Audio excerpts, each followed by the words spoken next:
Tomer Alpert is the creator of Felt. They're an organization combating loneliness and disconnectedness through handwritten cards and notes. Welcome, Tomer. Thank you. Glad to be here. Yeah, excited to have you on the show. Tell us a little about your personal life, some more about your work, why you do what you do. You bet. Yeah, growing up, I never sent a card. I didn't like reading cards. I just wasn't trained to do those sort of things. But what I love to do is writing notes in school. I was, CB student. I was that guy. But I loved writing notes in school. I'd get in trouble for it, but the passing of a note and the making of it felt really special and connected to my friends. And so then as an adult, I started a company with my dad. And then I wanted to build a company something that I felt had even more meaning than the one me and my dad started with. So that was my goal, something meaningful. And when I had this idea for cards from a phone, I was on the way back from a dinner party. We wanted to send a thank you card. I was like, there's got to be an app for this. This was back in 2012. And there were, but they only let you type. And I was like, I am not sending a typed thank you card. No way. It's got to be handwritten. And so we download these apps, and then I downloaded art apps that let you draw. And I was writing with their pens, and then we printed it on my friend's laser printer. And it looked great. I was like, we could just print and mail this. Like, this is it. So then, the conundrum was, I'm not a greeting card person, but I am a handwritten card person. So that's what brought the product to life for me. And then I still was like, cards are not it. It's not about the card. It's about the feeling you get receiving something that was made just for you. And so the special tactile experience in our day where everything is digital, text, comments, and posts are prolific, and everything goes on your phone. Everything from your vet bill to your reminder to pick up a kid from school, everything is on your phone. So bringing something to somebody who you love outside of digital really makes them feel special to you. And being connected is about feeling special to one another. The love that goes through the channel of connection is what makes us feel valued and important to each other. And so our mission at Felt is to help people send more cards back and forth to each other. Cards with friends is kind of our internal motto that we're creating. I love it. And I think I flash back, as I think everybody probably did, to my time in junior high and high school and watching somebody fill out a note and wondering where they were going to pass it to. And then if it found its way to you or whatever, just the curiosity and the mystery and the fun of it. So I certainly identify with that. Yeah, great. I love that too. It was a fun, and I still have my notes. I have a jar full of them still. Oh, funny. Which is weird, I know, but I still have them. You really love them. Yeah, I just don't love throwing things away. Probably a mix of the two. Got it. Nice. All right. So I have a great meeting with somebody. I leave, I get in my car, I pull up. Is it an app? Is it a site? Walk me through just take me through how it actually works. You bet. Yep. Apple or Android, download it on your phone. So it's an app. And then you can, pull it up. You can pick a card from our thousands of designs. We partner with independent designers, or you can pull a photo off your phone, and then you can flip it over. You can handwrite on the back, on the front. It's a complete open canvas. So just like you had a piece of paper in front of you, you can even just write a note. You don't have to put a design or a photo on it. It could just be a blank felt card that you write front and back. And then you can also add a fun gift. You can add real cash. So we do $2 through $50 bills that can be put in the card. You can do a Starbucks gift card. You can even just make it fun and do stickers or like a little iron-on patch that we do. And then we have bigger gifts as well. So you can do candles, you can do coffee, you can do all sorts of fun stuff. And then you can schedule your card. So if you want to do all your birthday cards for the month, you could do them a month ahead or a year ahead, and we'll schedule and mail them for you at the right time. And okay, so obviously I need to know people's address. Yep. Yeah, so addresses can be done one of two ways. You either have them, then you put them on the envelope, and then we print and mail it. Or if you have a friend who's already on Felt, everybody on Felt has what's called a smart address. So you can put your address on your profile. It's saved, never shown in the app. But if a friend finds you on felt, they can send you a card and we just print the address on the envelope. Very cool. Okay. And then it magically finds its way through the mail and into their hands and brightens their day, or has the effect that you are hoping to have. Yeah, that's right. Exactly. Somebody goes out to their mailbox and finds a card that was made just for them from a friend that they love, and they get to hold and keep something and have that magical, special experience because they're receiving texts and emails all day long. So even if you send something super sweet in a text, it's not that it's not great. It is great. It's better than receiving not that thoughtful message. But being able to hold and keep it hits harder, lands deeper on somebody. We think that digital is phenomenal and it's like a million miles wide, but it tends to go about an inch deep because you have so much coming at you on digital. Yeah, there's no doubt about that. I think on average, the average American receives well over 100 emails every day, and we're hit with hundreds of thousands of solicitations every day, and this, that, and the other thing.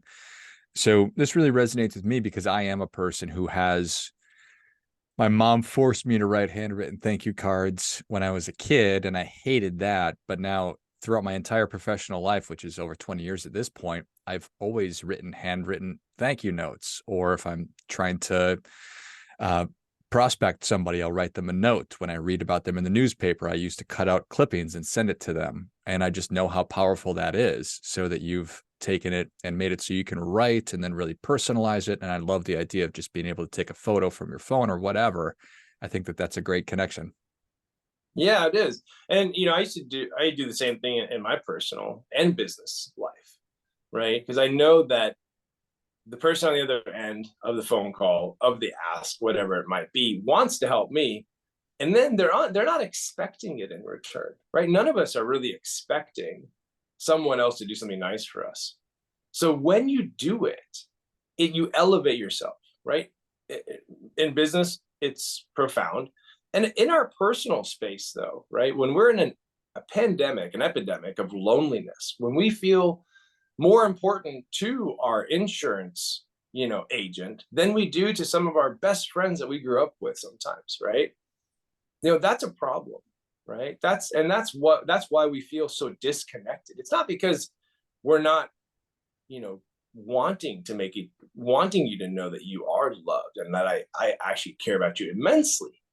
I do, right? We all do, but we need to show it because the act of putting forth effort shows the other person that they're special and meaningful, right? And that's why physical and tangible works, is because digital feels effortless. It always has, always will. You receive a text, a photo, it was so easy to do, but it also leaves so quickly, right? It's gone. It's forgotten about, it's so fleeting, right? And that's why holding, keeping, having something in your physical space elevates that experience for the receiver.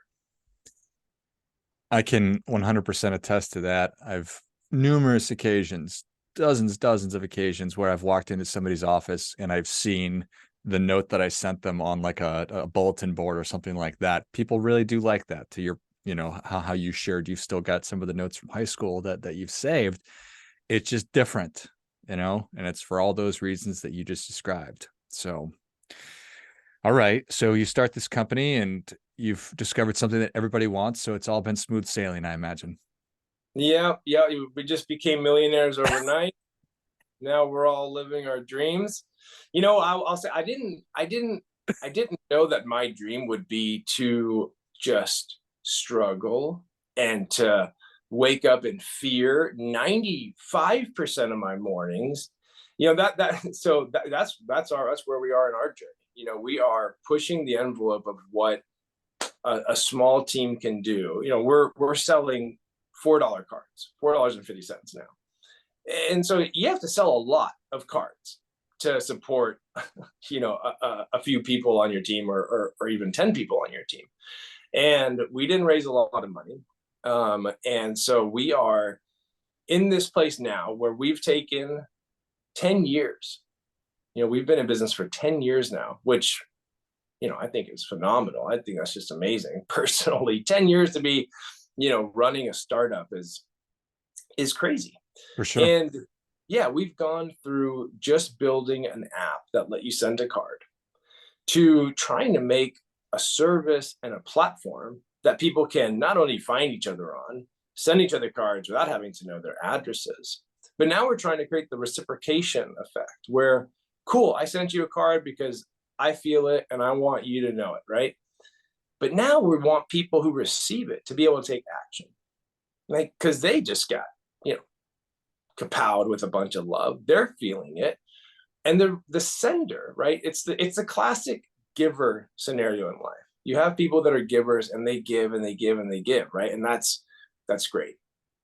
When a giver receives, they are full, you know, we want to fill up the cup of both the receiver and the giver, right? And turn them both into both receivers and givers. And so we're on this like mission that feels really deep and sincere. We haven't raised a lot of money. So yeah, right now we're in the swing into the holiday season and our business is, struggling. And so I woke up this morning, we were talking a little bit about this and I woke up in a ton of fear. And this isn't a negative side of it. I've found it is the expansive side of it.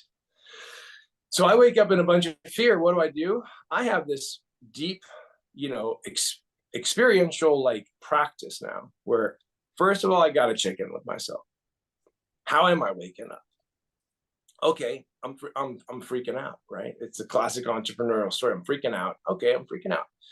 And then I have a bunch of practices that I do around the fear to realize eventually that I have nothing to be afraid of, right? Even if the business collapses, I have nothing to be afraid of, really, because we're all safe and secure in a profound, spiritual way, because I have to connect to whatever, the well-being is.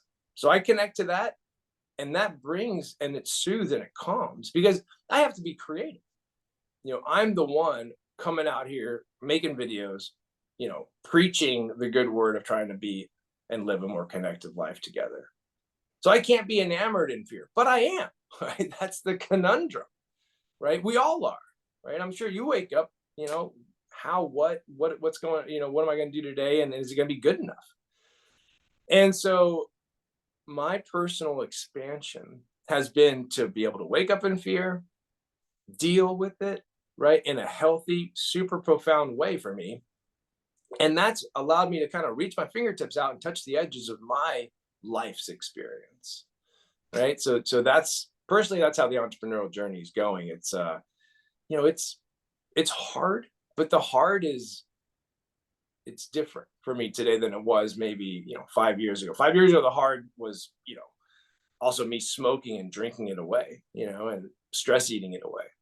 Yep. And now the hard is it kind of creates the opportunity for wonderment for me now, right? As I've become more mindful and I've invoked a lot of these more clean living practices, the hard is the expansion. Because without the hard, if it was just smooth sailing, like it doesn't, I know it internally that it wouldn't be as meaningful, right? Because personally, the hard is me stretching and reaching and growing and having to learn that fear is not indicative of danger, right? Like I'm not in danger.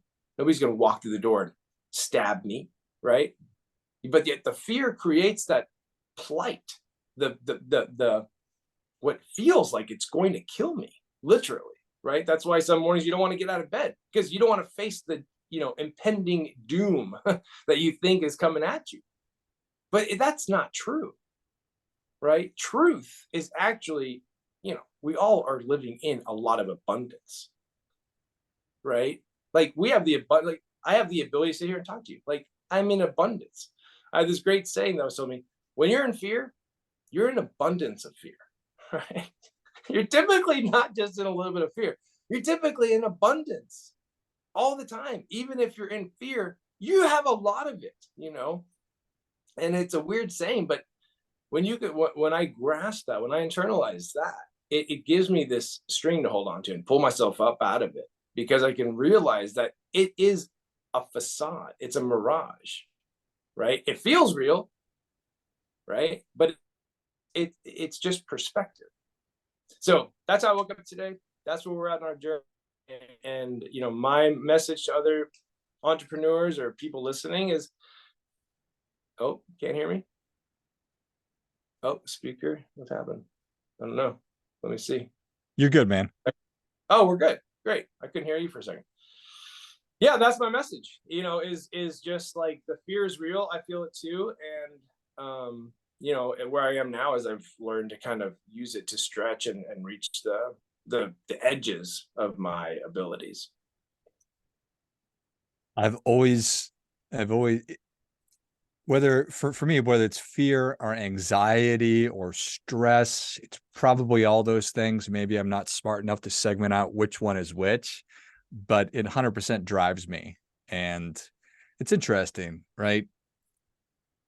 We're talking so much about mental health, and I think that that's nothing but a positive thing, because when we're feeling stress, fear, anxiety, and it's causing us to do negative things, then it's a problem. But I don't get the sense that you're talking about this being negative. In fact, you're using it and channeling it for more positive. Well, I've come from a super negative background with fear, stress, and anxiety, and I personally don't think it matters how you talk about them, yeah, and how you segment them out, right? It's all just not the feeling you want to be having in the current, current moment. That's all it is, right? And so my go-to move now, like the negative go-to move, is distraction, right? Oh, I'll just go check the revenue. Oh, I'll just go check how our ads are doing. Oh, I'll just go check how my Instagram is looking. Oh, I'll just go check out what my friends are saying over here. Dude, I mean, it is just one click away from a world of submersion, right? But what am I'm submerging myself in unconsciousness. I'm disconnecting. I'm like, cut the string from the fear, from the pain. It doesn't go away though, right? You come out of that eventually, or you just stay in it and you're withering, right? But when you have that a bit of awakeness and consciousness, it's happening. Okay, fine, I'm doing it. You choose then to come out of it, and what are you choosing to do? Face the feelings, right?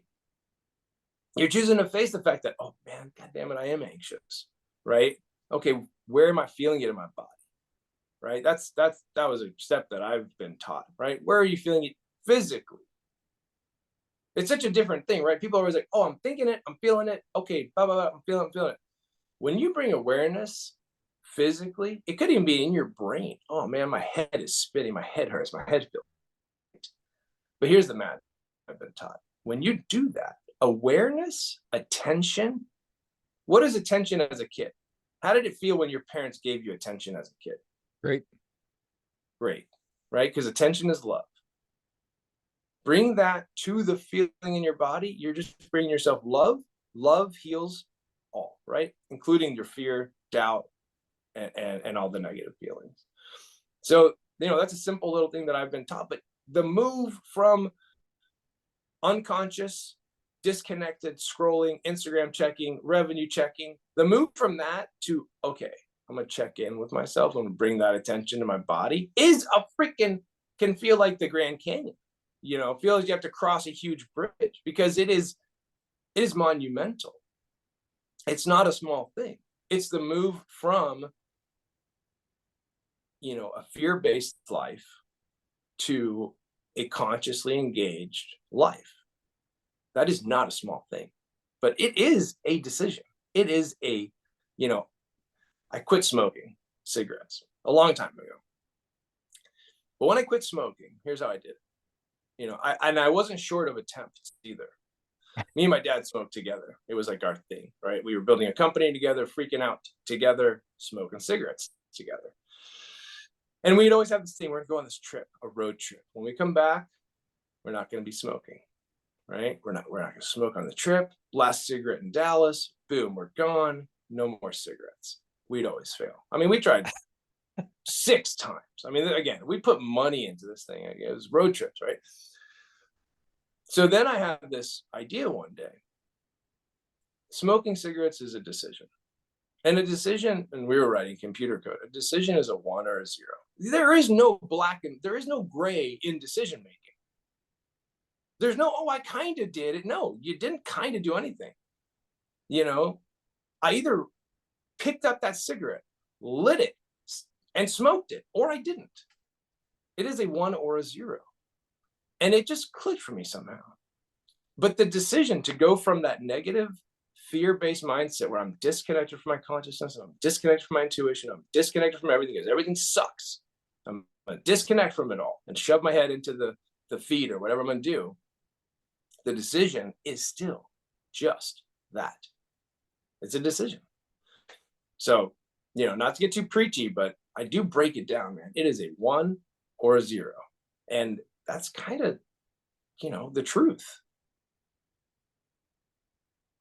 I think it's great. I think the awareness, the attention, I believe that I believe that to be 100% true. And I've think to not that it matters one way or another, but fear and anxiety, all those things are things that we all feel, and how we manage through them and how we deal with it is the key. And that you found the way that works for you, and it certainly makes sense to me, I think is awesome. So hope for the future. Tomer, I appreciate you coming on. Where can people learn more about you? How can they get engaged with Felt? Yeah, feltapp.com. Instagram, go download from the App Store, send your friend a card. And yeah, I'll be around on the YouTube soon and a lot of other places. So you can find us on Instagram, feltapp.com. Excellent. Well, if you enjoyed as much as I did, show Tomer your appreciation and share today's show with a friend who also appreciates good ideas. Go to feltapp.com and check out everything that, or check out what Tomer has created to combat loneliness and help us to feel more connected and help us to feel special and help other people to feel special. It is a super cool platform, and I'm confident that you will enjoy it. And then find them on Instagram as well. I'll link all of those in the notes of the show. Thanks again, Tomer. Thank you. Until next time, remember, do your part by doing your best.